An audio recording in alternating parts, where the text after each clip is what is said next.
Herzlich willkommen zum heutigen Gebetsabend. Lasst doch uns zusammen aufstehen und unser Gott preisen. Amen. Woo.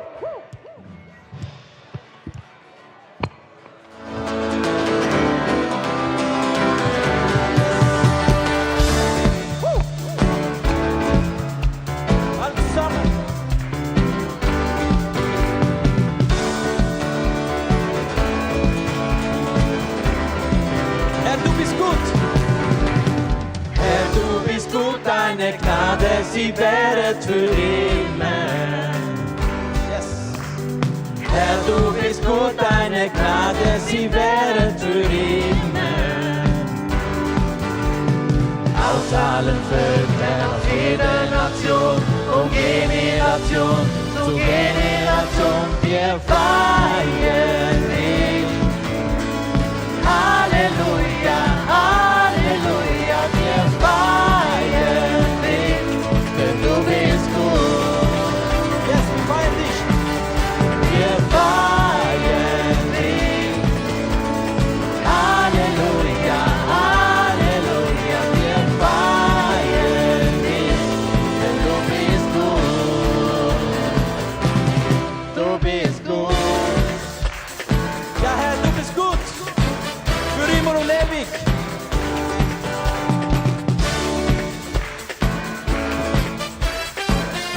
Señor, eres fiel. Señor, eres fiel y tu misericordia eterna. Sí, Señor. Señor, eres fiel y tu misericordia eterna.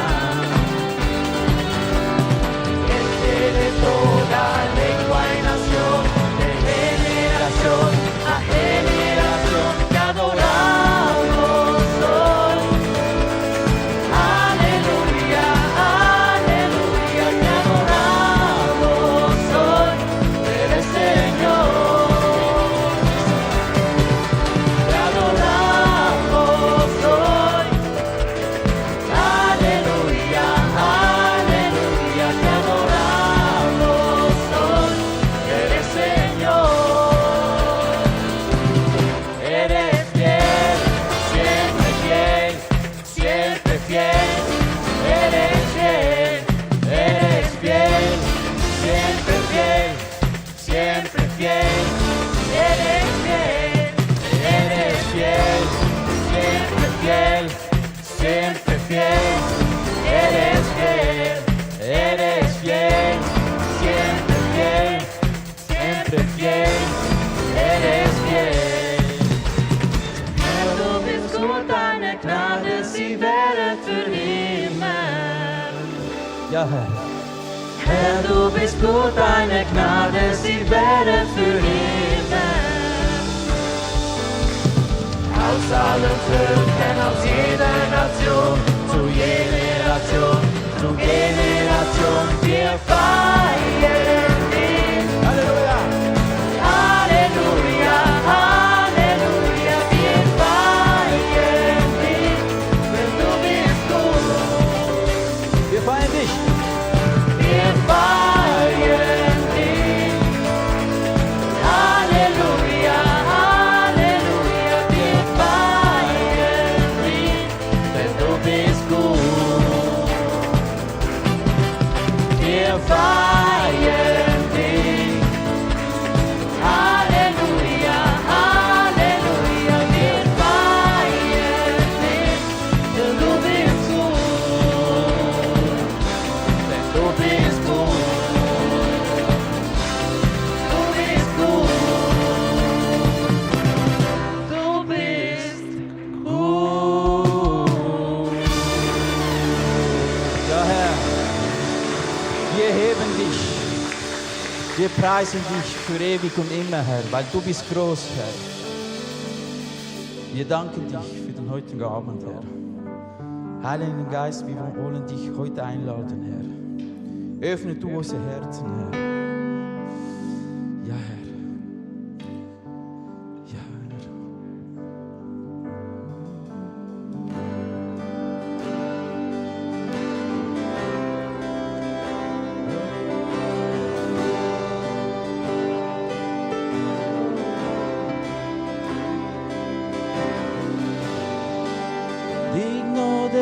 recibir toda adoración, digno de recibir hoy esta canción, digno de entregarte mi corazón, vivo por ti. Sí, sí.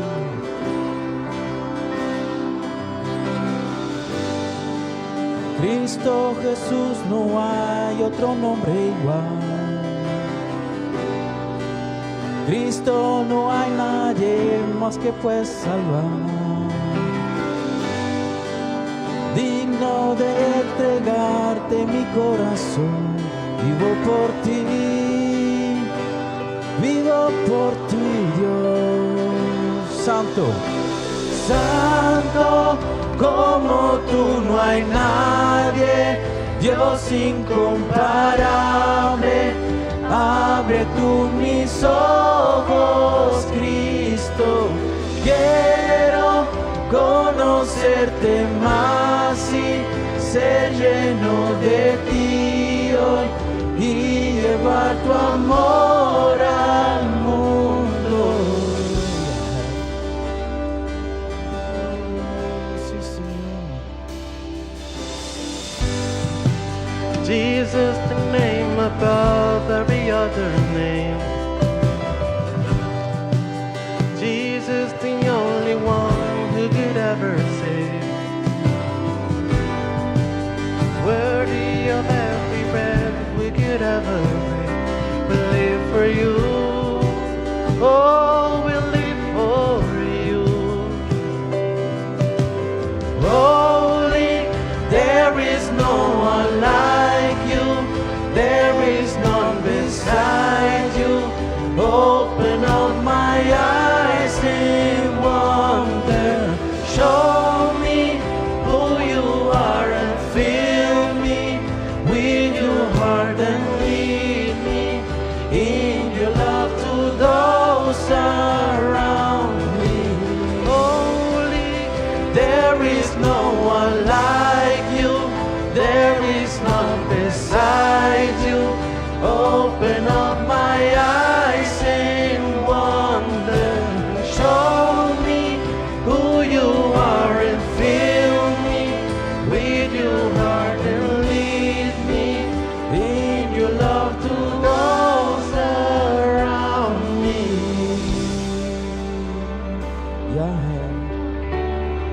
Ja, Herr.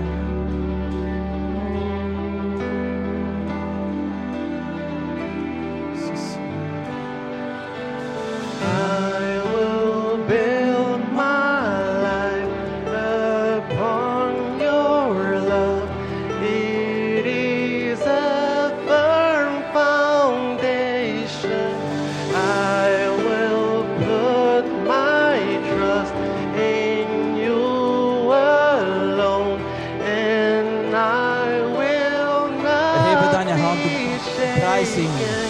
I will build my life upon your love. It is a firm foundation, and I will put my trust in you alone, and I will not be shaken. Santo, como tú no hay nadie, Dios incomparable.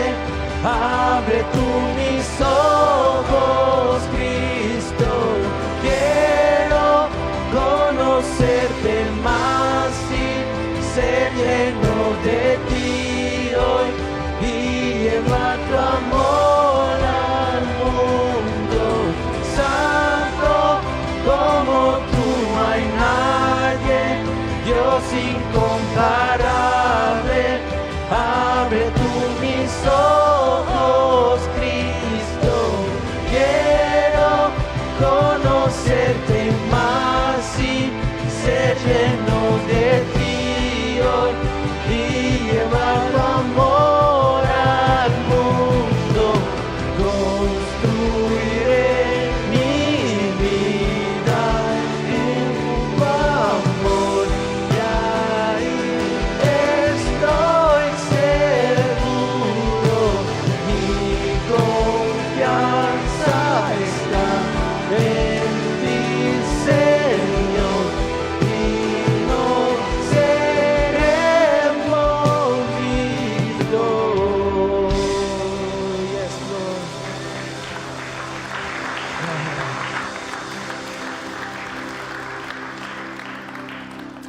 ja, Vater, du bist heilig, du bist würdig, du bist so groß, so wunderbar.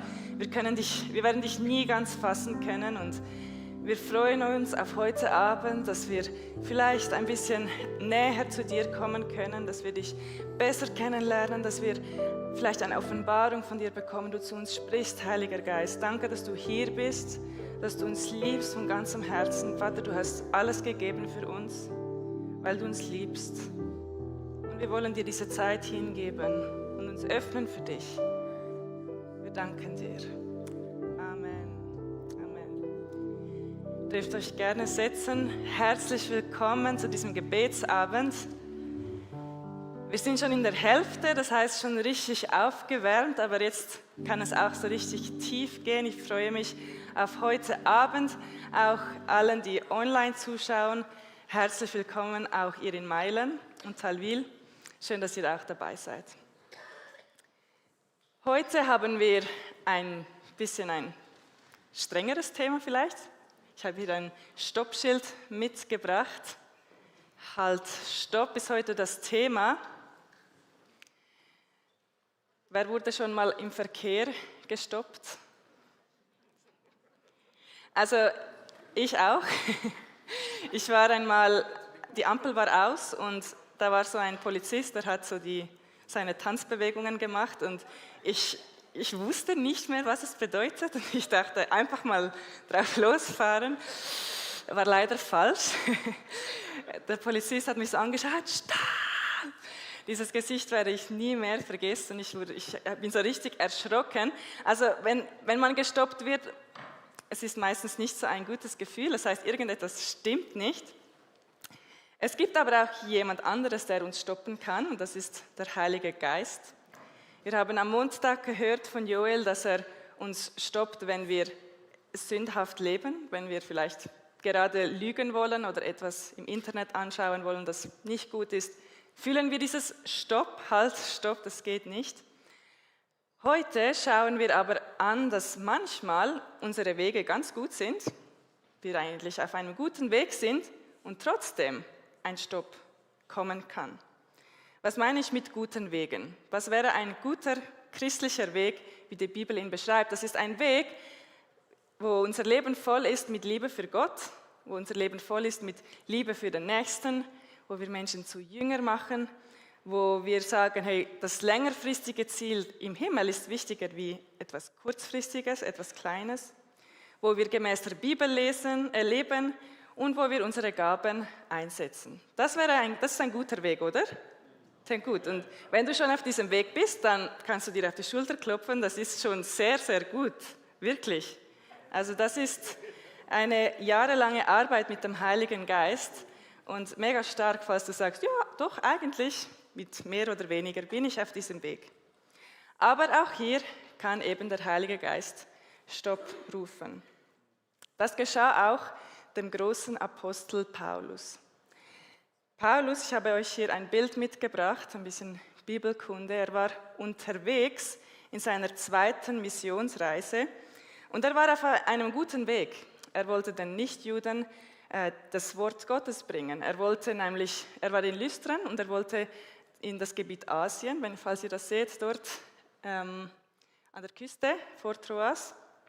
Er war auf dem Weg dorthin und dann kommt plötzlich der Heilige Geist und sagt, stopp.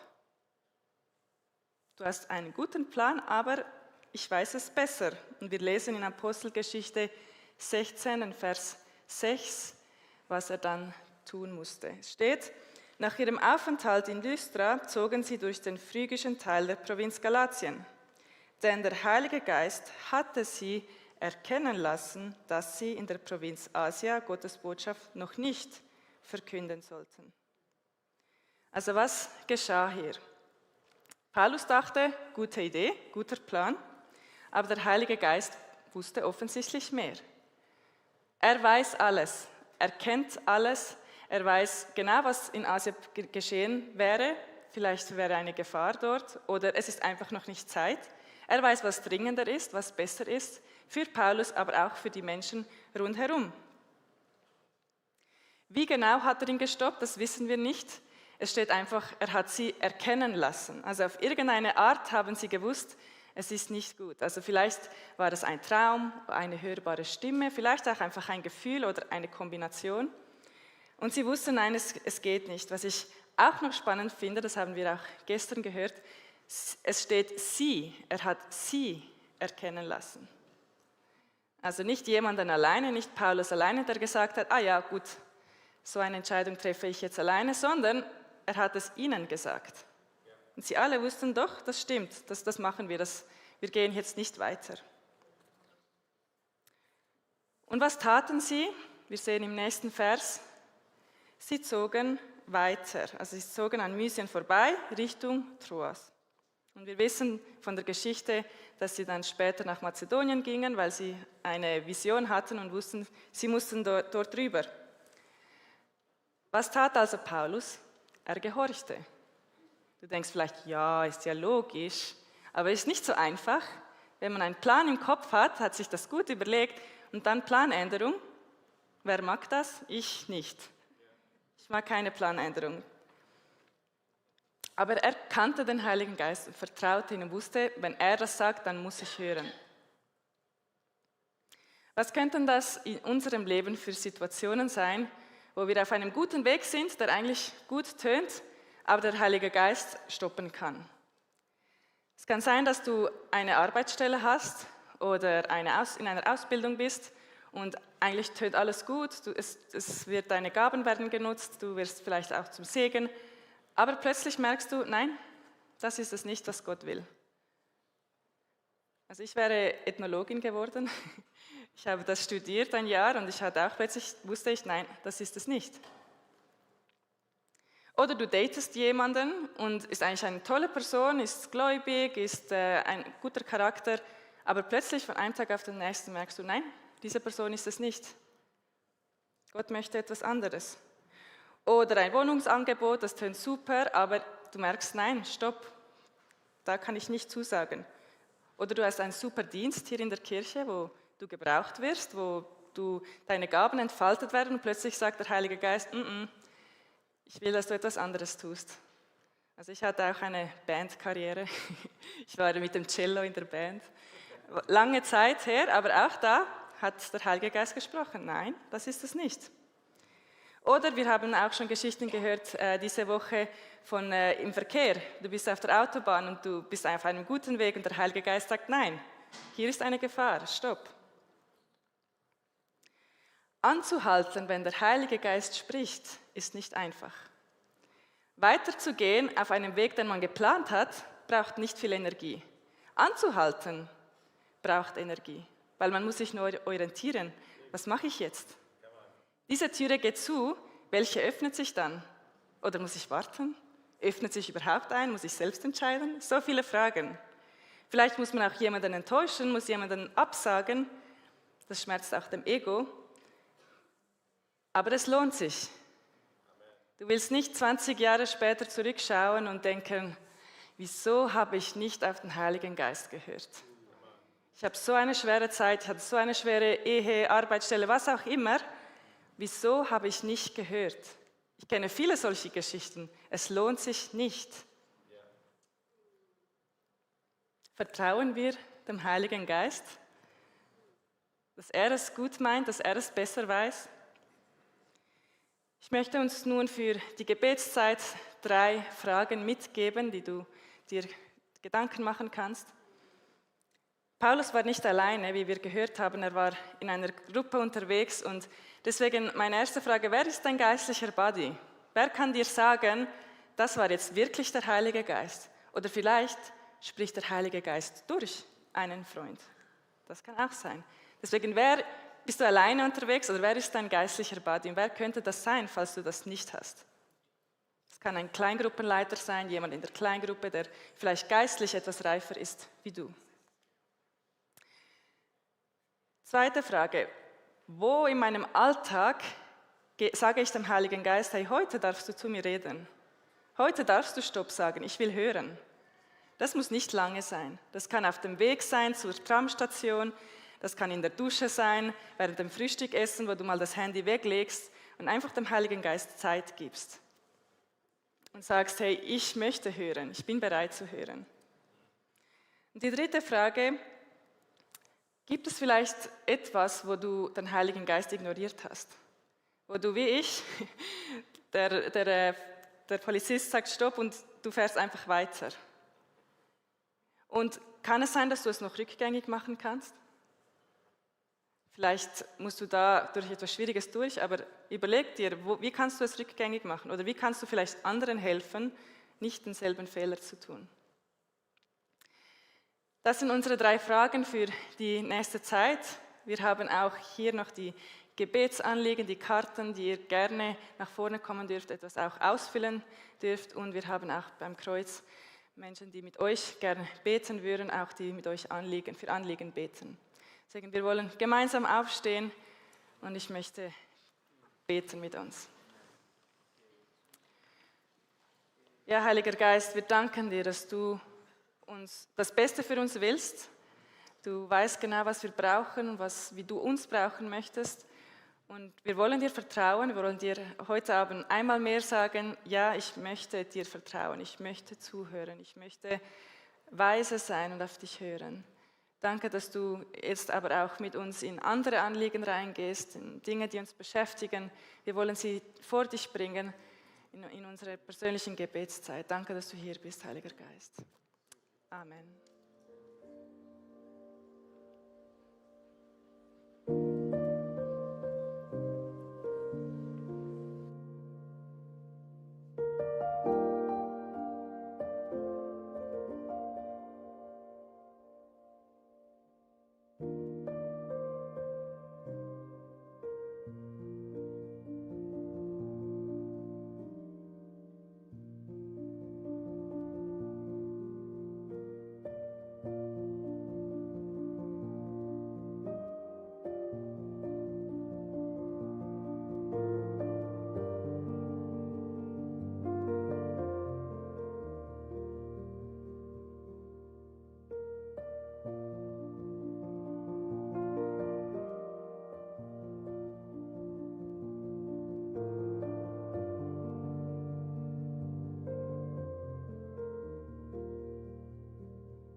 porque digno eres tú.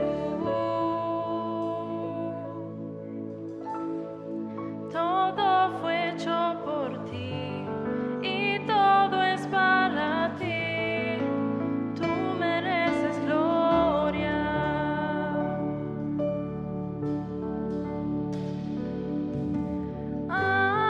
Ángeles y santos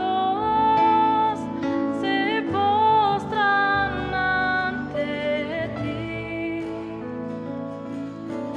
Los ancianos rinden sus coronas ante tus pies, Señor.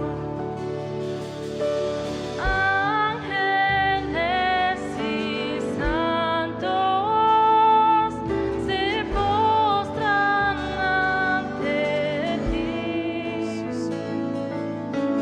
Los ancianos rinden sus coronas ante tus pies, Señor. Du bist würdig, du allein. Du bist würdig, Du bist würdig, du allein. nur du bist würdig, Herr. Denn alles kommt von dir und alles ist für dich. Dir gebührt die Ehre.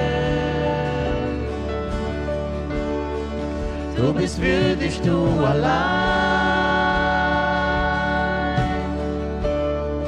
Du bist würdig, du allein.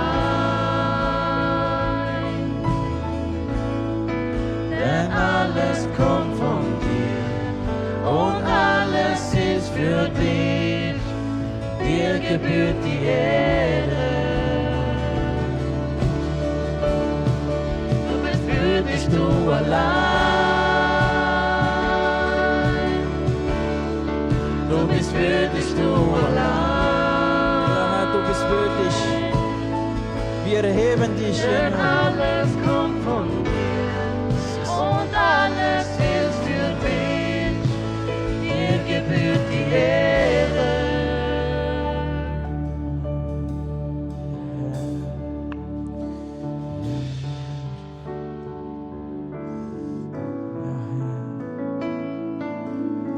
Ja, Herr. Día y noche su paciencia delante de ti. Día y noche su paciencia delante de ti. Día y noche su paciencia delante de ti. Día y noche su paciencia delante de ti. Día y noche su paciencia delante de ti. Día y noche su paciencia delante de ti. Día y noche su paciencia delante de ti. Día y noche su paciencia delante de ti. Día y noche su paciencia delante de ti. Día y noche su paciencia delante de ti.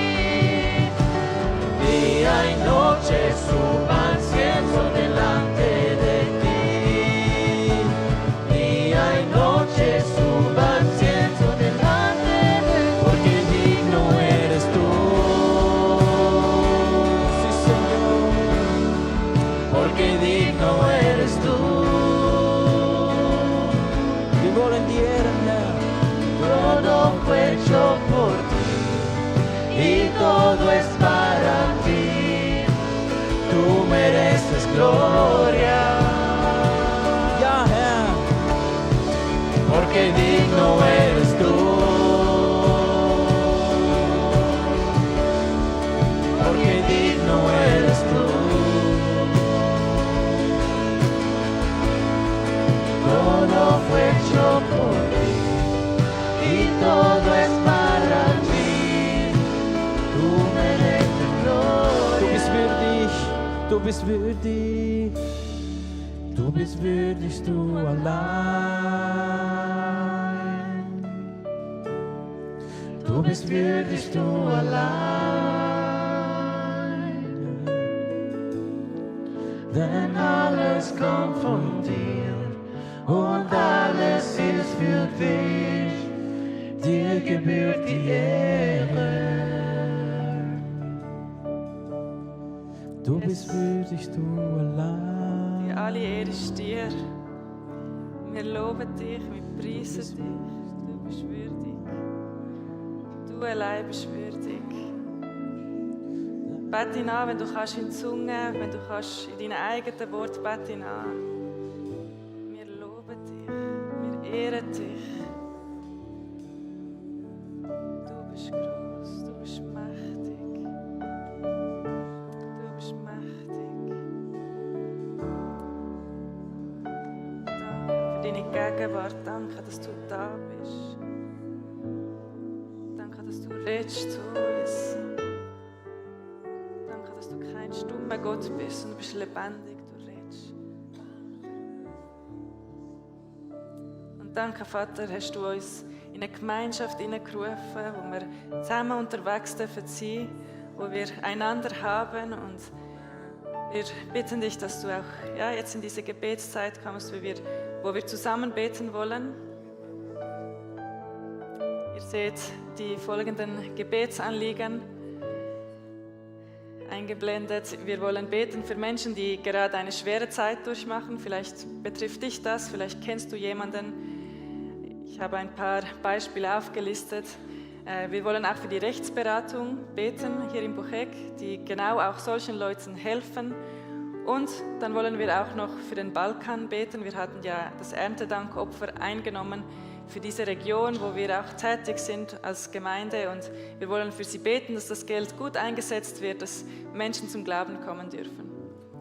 Noch als Ermutigung, wir haben eine Gebetserhörung bekommen von einem Paar, das bald heiraten wird, und sie haben eine Wohnung gesucht und sie haben zusammen gebetet für diese Wohnung, und ich glaube 2 Stunden später haben sie eine Besichtigung gehabt, 1 Stunde später Bescheid, dass sie eine Wohnung bekommen haben, die für sie perfekt ist, genau was sie gesucht haben. Deswegen, ja. Genau, deswegen betet mutig, der Herr hört uns. Geht doch zu 2, zu 3 zusammen, wir wollen noch beten in der letzten Zeit.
kurze Version.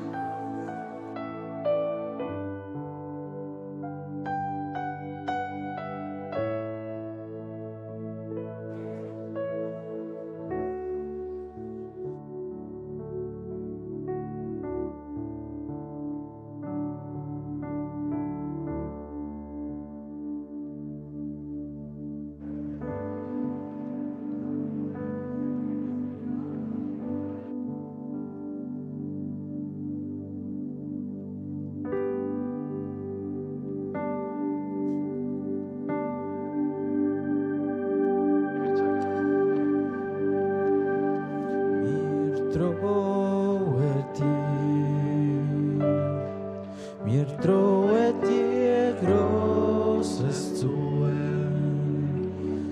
Dein Name ist wunderbar. Dein Name macht wunderbar. Starke Heiler, treue Versorger, ewige Hoffnung, du bist wunderbar. Du bist wunderbar.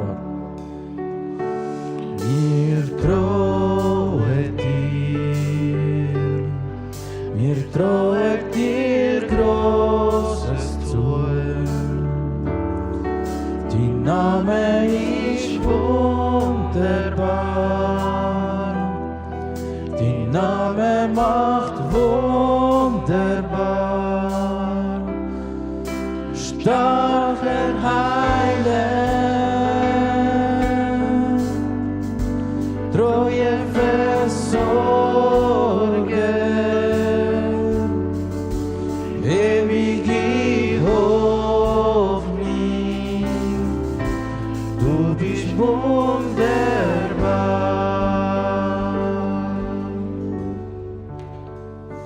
Ja, lass uns unserem Herrn einen großen Applaus geben.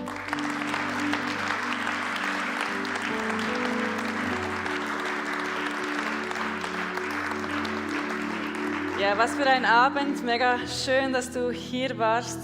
Danke auch, dass ihr eingeschaltet habt. Es gibt noch etwas, das du machen kannst, und zwar, hast du schon vom Ostermusical gehört? Also ich war letztes Mal an der Probe dabei und ich hatte schon Gänsehaut. Also es wird richtig stark. Und du darfst gerne mitwirken, falls du sagst, du hast etwas erlebt, zum Beispiel, dass du geheilt wurdest, oder du hast Vergebung erhalten und möchtest kurz in 1-2 Sätzen teilen, wie dein Leben vorher und nachher jetzt aussieht, dann darfst du zu mir nach hinten in den Muckiraum kommen, neben den Shop, und ich würde gerne mit dir ein kurzes Video aufnehmen. Für alle anderen, ich wünsche euch einen schönen Abend. Wir sehen uns morgen wieder um 19 Uhr hier. Tschüss zusammen.